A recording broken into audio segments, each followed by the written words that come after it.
আওয়ামী লীগ সরকারের আমলে বাতিল করা তত্ত্বাবধায়ক সরকার ব্যবস্থা আবার ফেরত আনার দাবি জানিয়েছে বিএনপি। একই সঙ্গে সব রাজনৈতিক দলের সঙ্গে আলোচনা করে দ্রুত সাধারণ নির্বাচনের দাবিও জানিয়েছে দলটি। তবে যৌক্তিক সময় মানে অনন্তকাল নয় মন্তব্য করে দলটির পক্ষ থেকে বলা হয়েছে, যত দেরি হবে সমস্যা ততই বাড়বে। শুক্রবার দলটির মহাসচিব মির্জা ফখরুল ইসলাম আলমগীর এসব কথা বলেন। গণহত্যাকারীদের রাজনীতি করার কোনো অধিকার নেই বলে মন্তব্য করেছেন জামায়াতে ইসলামীর আমির ডাক্তার শফিকুর রহমান। শুক্রবার সকালে খুলনায় এক রোকন সম্মেলনে তিনি এ মন্তব্য করেন। আওয়ামী লীগকে ইঙ্গিত করে ডাক্তার শফিকুর রহমান বলেন, গণহত্যাকারীদের রাজনীতি করার অধিকার নেই, কেননা রাজনীতি করতে হবে দেশের মানুষের আকাঙ্ক্ষাকে ধারণ করে, বাইরের কারো সাহায্য নিয়ে নয়। দীর্ঘদিন ধরে জাতিসংঘের নিরাপত্তা পরিষদে স্থায়ী সদস্য পদ চেয়ে এসেছে ভারত। সম্প্রতি এই দাবি আরও জোরালো হয়েছে। ভারতকে পূর্ণ সদস্য পদ দেওয়ার পক্ষে বক্তব্য রেখেছেন যুক্তরাজ্যের প্রধানমন্ত্রী কিয়ার স্টারমার।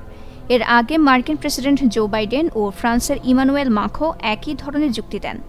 আজ শুক্রবার এই তথ্য জানিয়েছে এনডিটিভি। চট্টগ্রাম সহ দেশের 12টি সিটি কর্পোরেশনের কাউন্সিলরদের অপসারণ করেছে অন্তর্বর্তীকালীন সরকার। বৃহস্পতিবার স্থানীয় সরকার বিভাগ থেকে এই সংক্রান্ত প্রজ্ঞাপন জারি করা হয়েছে।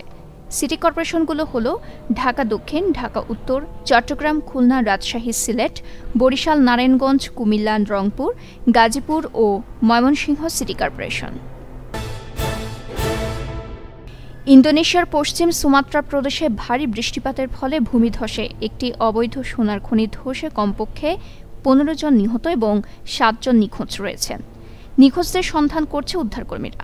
প্রাদেশিক দুর্যোগ সংস্থা প্রধান ইরওয়ান এফেন্দি জানান, বৃহস্পতিবার সন্ধ্যায় ভারী বৃষ্টিপাতের ফলে ভূমিধসের পর সোলক জেলায় অবৈধ সোনার খনিটি ধসে পড়ে। ভারতের বিপক্ষে 2 ম্যাচের টেস্ট সিরিজে প্রথম ম্যাচে বড় ব্যবধানে হারের পর সিরিজের দ্বিতীয় ও শেষ টেস্টে শুক্রবার মাঠে নামে বাংলাদেশ। কানপুরে ম্যাচ চলাকালে ভারতীয় দর্শকদের মারধরের শিকারে আহত হন রবি। এ সময় নিরাপত্তা কর্মীরা তাকে উদ্ধার করেন। এদিকে বৃষ্টি এবং আলো স্বল্পতার কারণে নির্ধারিত সময়ের আগেই শেষ হয়েছে প্রথম দিনের খেলা। দিন শেষে 35 ওভারে বাংলাদেশের সংগ্রহ 3 উইকেটে 107 রান। মুমিনুল হক 40 আর মুশফিকুর রহিম উইকেটে আছেন 6 রান নিয়ে।